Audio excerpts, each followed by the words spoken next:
तो अपने किचन में रसोई में जब गई तो बनाया क्या? कढ़ी और चावल, कढ़ी और चावल, कढ़ी भात। इधर बाबू साहब तो भाई जमींदार बड़े आदमी, बढ़िया भोजन तैयार था। तो जब बैठे और उधर संयोग से वो भी बैठे, तो चिंतामणि महाराज 2 मिनट पहले बैठे, बाबू साहब थोड़ा बाद में। अरे भाई, जिसके घर में कई आइटम बन रहा है, थोड़ा समय तो लगेगा ना। अब इनके यहाँ कई प्रकार का जो है डिलीशियस व्यंजन बन रहा था, तो थोड़ा समय।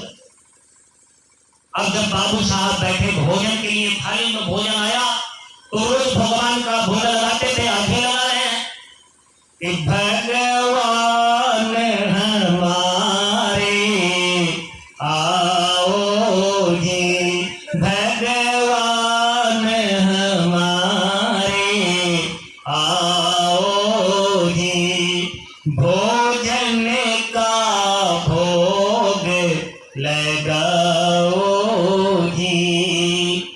बहुत दिनन से है अभिलाषा, बहुत दिनन से है अभिलाषा, आनंद मंगल लाओ जी, भगवान हमारे आओ जी। पलकन पंथ बुहारो निस दिन, पलकन पंथ बुहारो निस दिन, मेरी ओर निहारो जी, भगवान हमारे आओ जी। मेरे भोजन का भोग लगाओ। रोज बुलाते थे, लेकिन कभी प्रत्यक्ष दर्शन नहीं मिला बाबू साहब को। रोज इकट्ठा करके बुलाते थे, आमंत्रित करते थे और भोग लगा करके फिर प्रसाद समझ करके खाते थे। लेकिन आज क्या हुआ, जैसे इस प्रकार से भगवान का भोग लगाया, आकर के शरीर प्रकट हो गई। मुंह में कढ़ी चावल लगा है, हाथ में भी खूब लगा है। बाबू साहब की नजर पड़ी, चौंक गए, अरे मुझसे भी बड़ा कोई भक्त है क्या? लगता है कहीं भोजन कर रहे थे। अब दिखाने के लिए कि तुम्हारे अंदर अहंकार है, वही अहंकार चोर करने के लिए प्रत्यक्ष दर्शन में था। जब देखा बाबू साहब ने कि ये तो कहीं खा रहे थे और वैसे चले आए, प्रभु लगता है कहीं भोजन कर रहे थे। हाँ भाई, अब उसी समय आप भी बुला लिए, तो सोचा जब दोनों जगह खा करके तभी हाथ मुंह धोएंगे, 2 बार कौन धुले?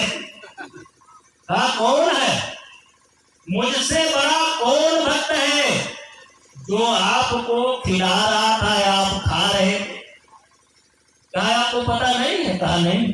कहा वो आपका जो हलवा है चिंतामणि ना, वो मेरा अनन्य भक्त है, परम भक्त है। भगवान कृष्ण ने अनन्य भक्त के लिए एक सूत्र दिया है गीता में, अनन्यास चिंतन्तो माम ये जनाः परिपासते तेषां नित्याभियुक्तानां योगक्षेमं वहाम्यहम्। ये अनन्य भक्त की पहचान है। अब जब इतना सुना, अब तो ये थक हो गए और सोच में पड़ गए कि हमको पता नहीं कि मेरा जो हलवा है भगवान का इतना बड़ा भक्त। ध्यान आया चिंतामणि का और तब तक भगवान गायब हो गए। इतना दिखा दिया कि मैं वहां भोजन कर रहा था, यहां दिखाया जरूर, लेकिन इनके यहां ना कुछ खाया ना पिया, गायब। अब तो लगा तमाचा शब्द का, भोजन नहीं किया, उठ पड़े, जा करके पहुंच रहे हैं चिंतामणि महाराज के घर। उन्हीं का आदमी आवाज किया, चिंतामणि चिंतामणि। बाबू साहब आप, अरे मालिक आप आ गए,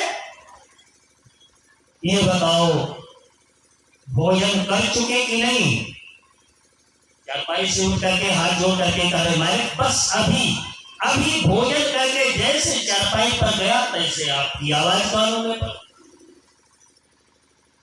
कहा भोजन आज आपने क्या किया? कहा वही कुतिया गिरी थी तो जल्दबाजी में समय ज्यादा हो गया लोगों को दाना पानी कराने में, तो श्रीमती जी ने केवल कढ़ी और चावल बनाया, कोई कढ़ी भात खा करके। कहा बुलाओ। पत्नी को आवाज दिया चिंतामणि, अरे कहा मालिक है जरा आ जाओ बाहर। कोई आज जोड़ करके खड़ी हुई, मालिक क्या बात है, आज भोजन में क्या बनाया था? मालिक आज तो कढ़ी चावल बना। अभी नहीं विश्वास हो रहा, जरा वो बर्तन ले आओ, वो बर्तन लाओ जिसमें बना है, चावल का बर्तन लाओ कढ़ी वाला। मिलान करना चाह रहे थे कि जो मुंह में हाथ में लगा था देखे वैसे है, ये दूसरे ले करके जब बर्तन आई, थोड़ा बचा था बाल बच्चों के लिए, हमारी देखो ये कढ़ी है और ये चावल है। तब जाकर के उनको होश आया। तो भक्ति जो होती है बड़ी सूक्ष्म चीज हुआ करती है, ये दिखावटी की चीज नहीं है, बहुत हाइड करके बहुत छिपा करके इसको करना चाहिए। और सबसे जरूरी बात है कि be kind and be polite, नम्र बनो और दयाल बनो, ये दो दिव्य गुण हैं। तो इस तरह से बाबू साहब का अहंकार चूर हो गया, उसी दिन से बिल्कुल नॉर्मल हो गए, मानने लगे। भीखा साहब के साथ भी यही हुआ। भीखा साहब जो थे वो भी जो है हल चलाने का पहले काम करते थे एक ठाकुर के यहाँ। तो काम उनका ये था कि जब खेत में ले जाते ना बैल और हल, तो जितना काम पूरे मीटिंग में एक जून में होता है उतना 2 घंटे में वो फिनिश कर देते, पूरा कर देते। और इसके बाद क्या करते, बैलों को खड़ा कर देते, हर जुआठा न है खड़ा, और कपड़ा डाल करके बैठ जाते। अब सिवान में भाई हल से खेती होती थी, पहले ट्रैक्टर का जमाना तो था नहीं, तो लोग यही सोचते कि ये जून भर ऐसे पता नहीं क्या करता है, वोट वेट करके बैठा रहता है। और खेत पर जाते तो देखते कि जितना मीटिंग भर में काम होता है उतना काम तो इसका पूरा हो चुका। फिर भी जाकर के शिकायत करने लगे, भाई आपका जो आदमी है ना वो 2-2 घंटा पता नहीं क्या करता है, ऐसे कपड़ा डाल करके बैठा रहता है। बाबू साहब भी लोग छिप जाते देखते, तो लोगों से कहते भैया जो भी कहो लेकिन काम तो पूरा हुआ रहता है, नहीं जितना होना चाहिए। कहा लेकिन करता है यही। तो एक दिन बाबू साहब भी गए, चलो आज देखते हैं। कई लोगों ने जब कान भरा और उनका काम पूरा हो चुका था, बैल अपना खड़ा होकर के जो है बागुर कर रहे थे और ये कपड़ा डालकर बैठे। बड़ा क्रोध आया और पीछे से एक लात खींच करके पीठ पर मार दिया। भीखा साहब आगे मुंह के बल गिर पड़े। जब गिर पड़े तो ध्यान भंग हो गया। इतना जब भंग हुई, ध्यान भंग हुआ, पीछे घूम करके देखा मारा कौन? देखा ये तो हमारे मालिक है। कहा हुजूर मारा कोई गलत नहीं किया, लेकिन ऐसे समय पर आपने मारा, बहुत हमारे गुरु महाराज ने एक सेवा हमको सौंपी थी, मैं वही सेवा कर रहा था। हाँ कैसी सेवा? तो बताया वहां कार्यक्रम चल रहा और हमारे जो गुरु भाई बहन भोजन करने बैठे पंक्ति में लाइन में, कार्यक्रम खत्म होने के बाद भोजन होता है, भोजन भंडारा। तो गुरु जी का आदेश हुआ भीखा तुम दही परोस दो। मैं अपने प्रेमियों को दही परोस रहा था, आपने मार दिया, मटका फूट गया, सारी दही तो गिर गई। और सामने जब नजर जाती है ठाकुर साहब की तो देख क्या रहे हैं कि फूटा हुआ बर्तन पड़ा है, दही बिखरी हुई है। प्रत्यक्ष देखा, गिर पड़े और कहा आज से मैं तुम्हें आजाद कर रहा हूं, तुम तो संत गति को प्राप्त हुए एक संत हो। बहुत बड़ा अपराध मुझसे हो गया, मेरी गलती को क्षमा कर दीजिए। कहा मालिक क्या कह रहे हो, चले गए। समझ रहे हो? तो भीखा साहब, गोविंद साहब, पलटू साहब, समझ लो ये संत आए हैं। गोविंद साहब के ही शिष्य पलटू साहब 3 बार प्रोग्राम में क्या हूँ। गोविंद साहब ने लोरी के आगे हैं मेरे जिला में बहुत बड़ा मेला लगता है। ये बड़े बड़े बड़े कछुआ है, कोई कछुआ ना लो, बैठ जाओ आराम से लेके चला जाइएगा। बड़े बड़े तालाब बहुत पक्का बना है। तो इस तरह से संतों की बड़ी ऊंची गति होती है। सतगुर सत्य लोक के वासी। लेकिन जो सबसे जरूरी बात है वो ये है कि समय का डॉक्टर, उसको ध्यान में रखिए, समय का डॉक्टर, समय का मास्टर, समय के महात्मा और समय के वकील से ही काम होता है। कोई बहुत बढ़िया वकील साहब थे, आज नहीं है, इजलास पर आपका कचहरी में मुकदमा लगा है बहस में, और आप वही जिला कचहरी में वकील साहब स्वर्ग से आओ हमारा बहसवा कई दो वही है नहीं। मौके पर अच्छा से अच्छा जो वकील है वह आपका मुकदमा देख लेगा, लेकिन जो चला गया वो नहीं करता। कोई बहुत अच्छा टीचर था पढ़ाने वाला, आज नहीं है। आज समय पर उस स्कूल में जो पढ़ाने वाले मास्टर साहब वही पढ़ाएंगे। तो बहुत अच्छा डॉक्टर था, लेकिन अब नहीं है। आज जो डॉक्टर वो इलाज करेगा। ऐसे संत के सदगुरु जो होते हैं, इस ऐसे संत के सदगुरु से ही जीव का कल्याण होता है।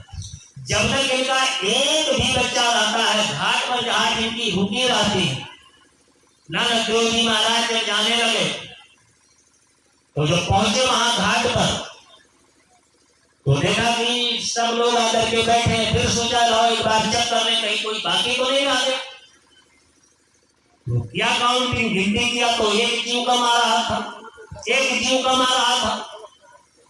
और वहीं से दृष्टि डाला, पूरा मृत्यु लोग छान मारा, नहीं दिखाई पड़ा। स्वर्ग छान लिया, वहां भी नहीं दिखाई पड़ रहा। जब लोग की तरफ दृष्टि ले गए, कहीं कोई जमदूत गलती से नहीं पकड़ ले गया, और देखा कि नर्क के बीच में उनका शिष्य पड़ गया। भागे। देखिए कितनी मेहनत अपने बच्चों के लिए करते हैं। तुरंत भागे, कहा बच्चों यहाँ रुको, तुम्हारा एक गुरु भाई तो फंस गया है, अब उसको भी निकालना है। जाकर के पहुंचे एकदम स्वर्ग के दक्षिण तरफ अंडाकार वृत्त में नहीं, गोलाई में नहीं, अंडाकार थोड़ा लंबा है, से 22 नर्क कुंड बनाए गए, एक से एक भयानक सजा देने के लिए।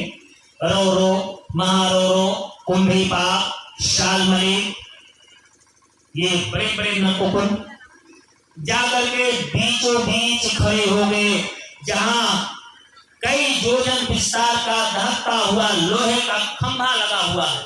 यमलोक में भार भार बढ़ता, उससे पापी जीवों को जमदूत ले जाकर के चिपका देते हैं, सारी शरीर जलती है। अब जैसे वहां जाकर के बीचों बीच नरकुंड के इधर बना उधर इधर बीच में खड़े हो गए। अरे बच्चों, अरे तुम यहाँ फंसे पड़े हो, मैं इंतजार कर रहा हूं वहां जहाज पर, यहाँ कैसे आ गए?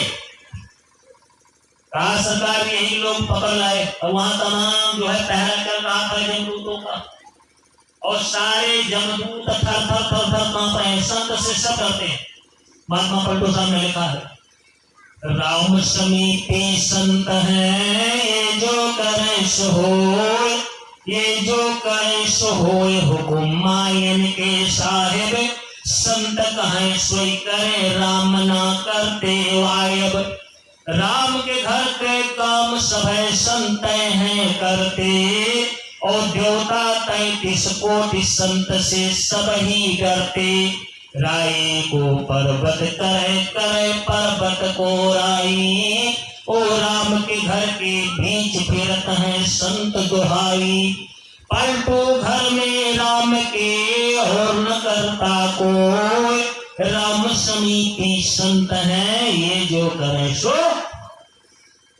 फुल पावर 64 कला का होता है, संतों का होता है। मनुस्मृति में बड़े साफ शब्दों में लिखा है इस बात को। कहा बच्चों चलो यहाँ से, हम तुम्हें लेने आए हुए हैं। और जमदूतों से कहा बताओ इसको कैसे पकड़ करके ले आए तुम लोग? कहा सरकार गलती हो गई। क्या गलती हो गई? अरे बहुत बड़ा गांव था।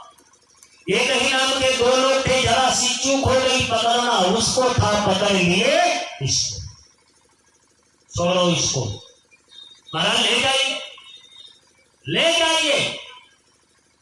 लेकिन गुरु महाराज की कुछ ऐसी कृपा दया मेहर प्रेरणा हुई उसके ऊपर। अब वो क्या कह रहा है, सरकार हम ऐसे नहीं चलेंगे। का क्यों?